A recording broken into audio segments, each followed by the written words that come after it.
executive. Okay, we've got some minutes. Minutes? Yep. Okay, I found them complete, I will make a motion to approve. I'll second. John, Yes. Mike, Yes. EJ, Yes.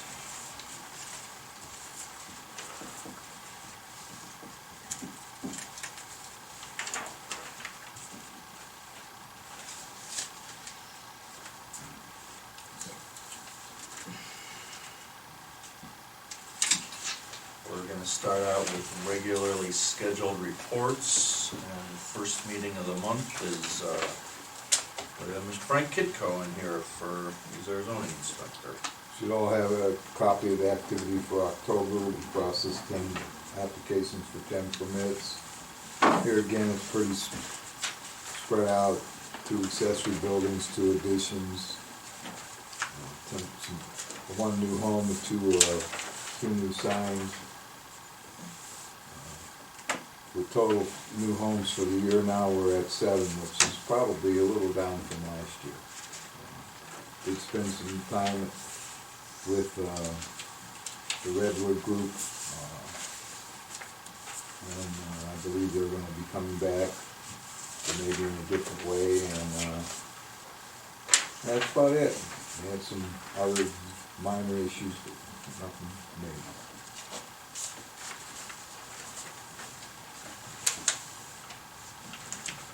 Okay, any questions for Frank from the public, anything zoning related? Thank you, Mr. Kitco. Robert's not here tonight, is he? No? I have a report. Okay. All right, we'll get a road report, and, John, why don't we just segue right into trustee Okay. reports too, then? Just to show you what Trooper M is, he had surgery on his foot, but he still sent in a report. So,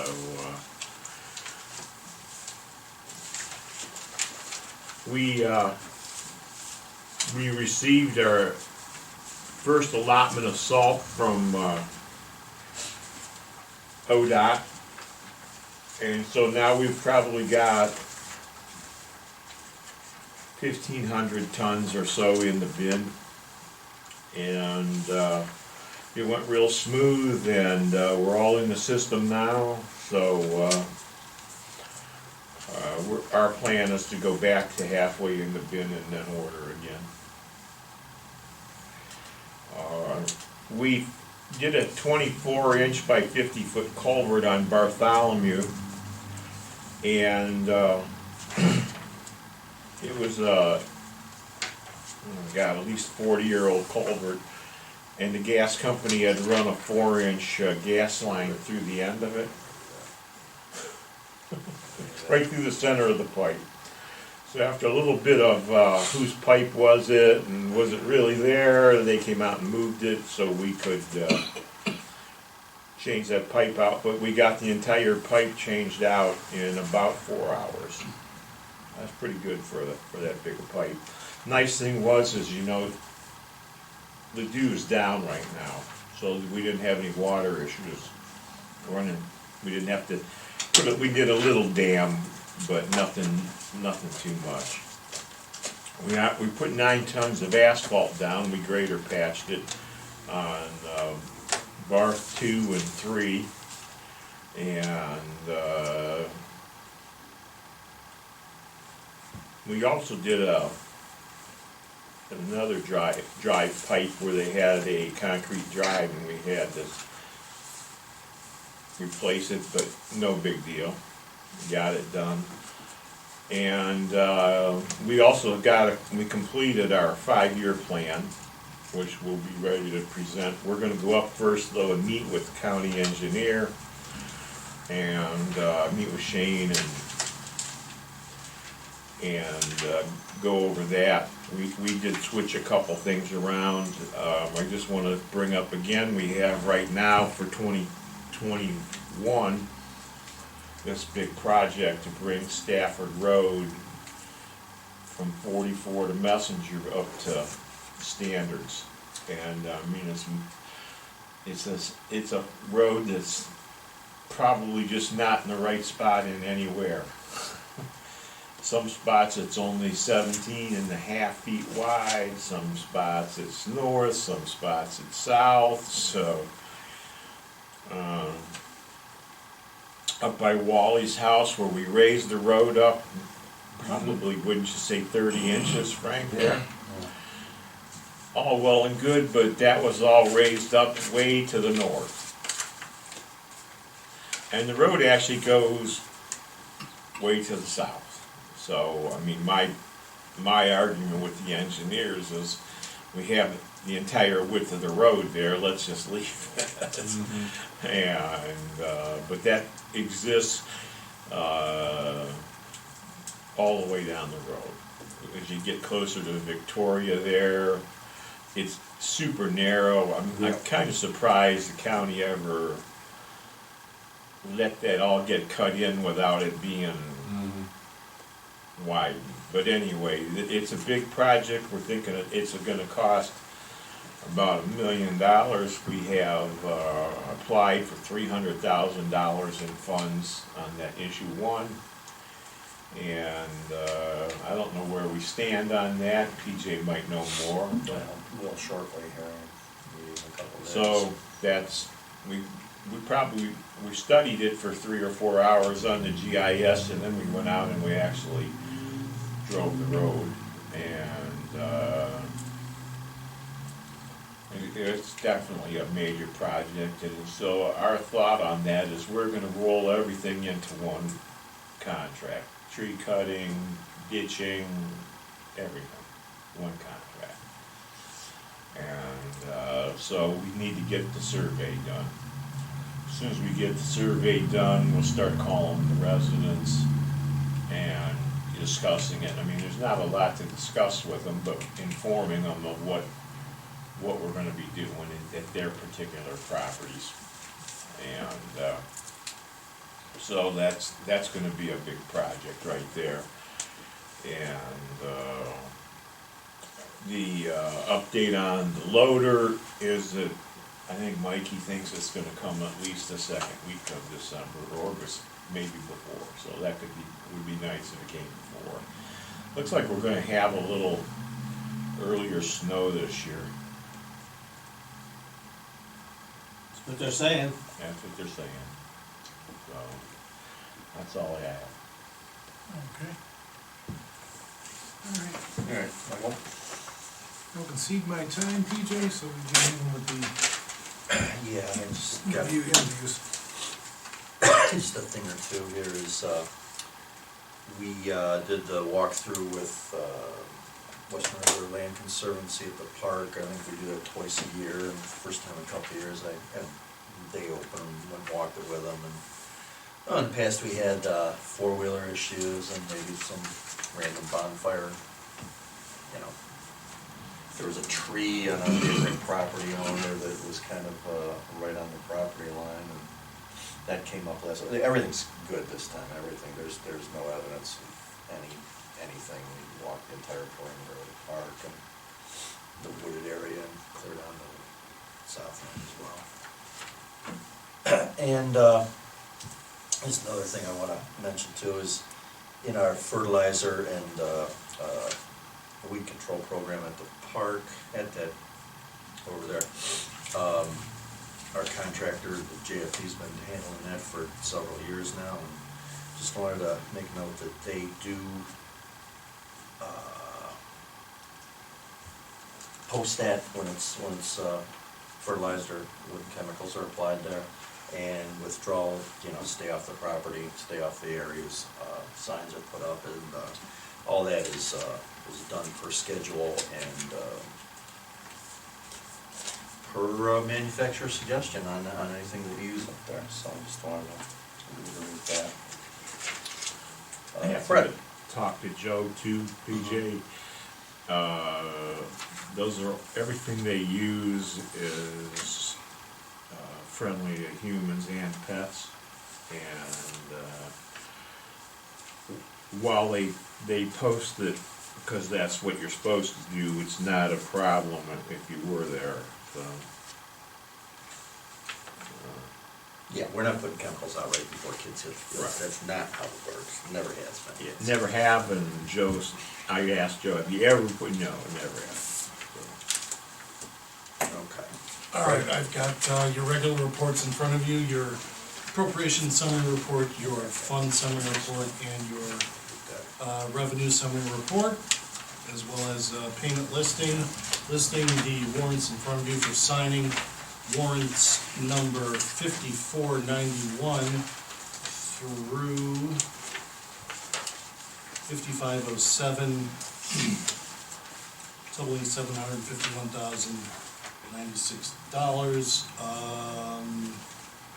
Of note on there are a warrant from Chagrin Valley Paving for $722,000, $722,062, and a warrant for Medical Mutual of Ohio for $24,924.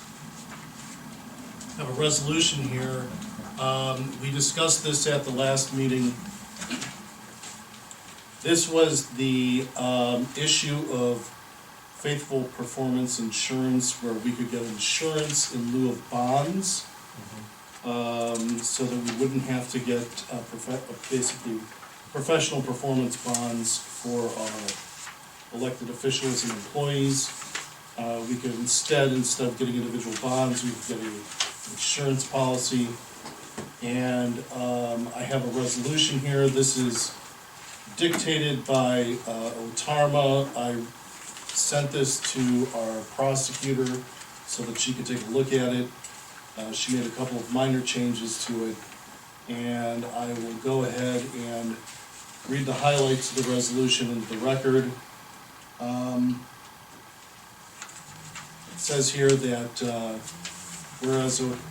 whereas Auburn Township is a member of the Ohio Township Association Risk Management Authority, otherwise known as OTARMA, a political subdivision risk pool established under Ohio Revised Code 2744.081, and whereas Ohio House Bill 291 was signed into law on December 20th, 2018, and it became effective March 20th, 2019, and whereas the resulting Ohio Revised Code 3.061 authorizes the use of an employee dishonesty and faithful performance of duty policy instead of individual surety bonds for trustees, employees, and appointees who are otherwise required by law to acquire a bond before entering upon the discharge of duties.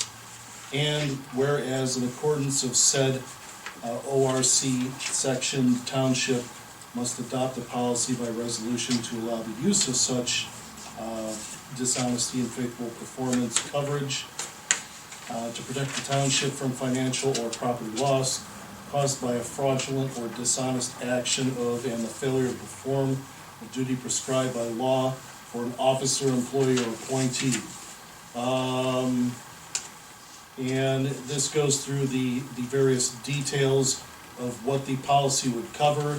It covers the faithful or unfaithful or dishonest actions of an employee, and elected officials prior to taking the oath of office and holding office shall obtain approval of the intent to use the township's OTARMA coverage agreement and affirm that the township's coverage complies with ORC 3.061.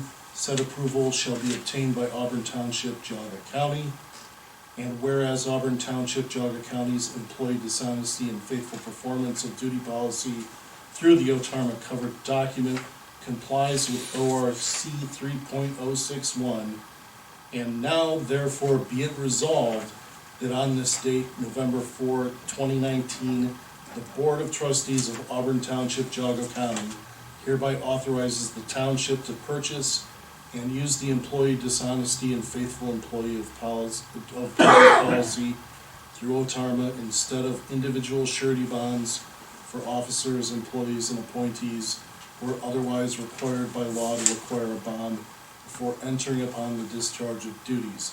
Does anybody have any questions about the resolution? I do not. I will make a motion to adopt that resolution. I I'll second.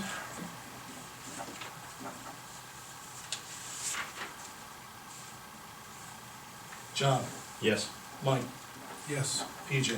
Yes. All right, the motion carries, that's all that I have. Okay, still no answer on that Nature Works grant. It's late this year, last year that was decided in October. Maintenance and service agreements for the generator, both generators? Chief? Well, No, this is just the one in the service garage. Yeah. The issue from the last meeting was whether they were gonna do them on the same day. Yeah. Right, I No, talked to. there's two different companies. I talked, yeah, I talked to Cummins, and they didn't have any information on the, fire department service contract. So, this is just for the service garage. There's one for, you've got basically two estimates, two contracts in front of you. One is for the service and maintenance at the service garage, and, that one is the one that shows the service for 425 and the inspection for 26416. That's the annual maintenance and inspection contract. The other one is an estimate for repairs. There apparently were some issues with the generator the last time they did the inspection, and they need to replace the coolant block heater. And that is gonna be about $1,000. So those are the two items that are in front of you.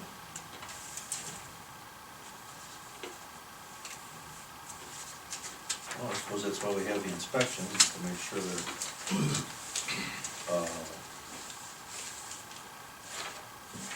maintained.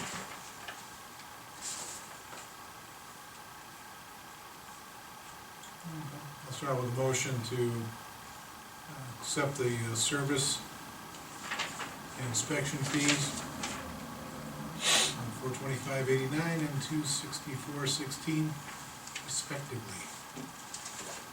Second.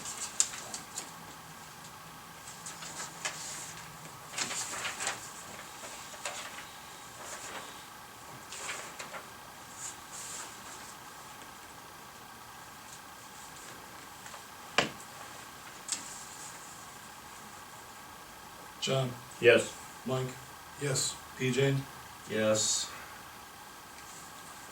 And I'll make a second motion to have it fixed. $1,060.26. Yeah, second.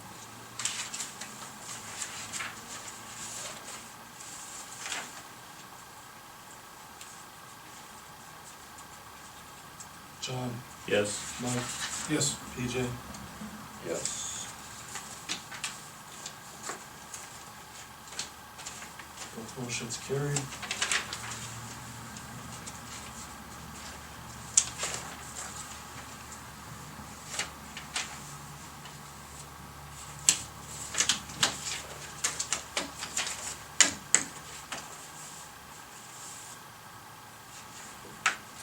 We did receive some, letters of interest for at least Board of Zoning Appeals. We get a total of one? You know, Fred? I don't know offhand. No, I've met the one. I know we got one for sure. Yeah. I met him when we dropped it off, so. So, yeah, that's all I received so far was that. Okay, and I believe we tentatively set him up for the 18th of November, so we'll have at least, I'm sure, something pre and post again in 2 weeks. That's about it. I'm nothing here on new business right now. Public comment? Signatures. Yep. Yeah, just a question about the ground flowers warrant. Yeah, The 585, is that a different number than they used to charge in the past? yeah, that is, the 585, we had a late payment, or not a late payment, but we had an extra quarter on there, so that's why that's more money than it was in the past. Okay. And there was, an additional program on there that we signed up for that is included as well, so. Which So is- will that be with the UN or? I'm sorry? Does that pertain to UN, or is this something different? That's for our HRA administration, which is our healthcare reimbursement account, so that's what that is for. Okay. And was that was a volunteer program, Correct. yeah, okay. So that'll be a monthly charge from here on in? That's quarterly. Okay, thank you. Okay, anything else? Anyone else? We've got some more, employee reviews, board appointments to discuss tonight with some folks that are filling those positions for us, and thank you for coming. So with that, let's see, we're not gonna adjourn.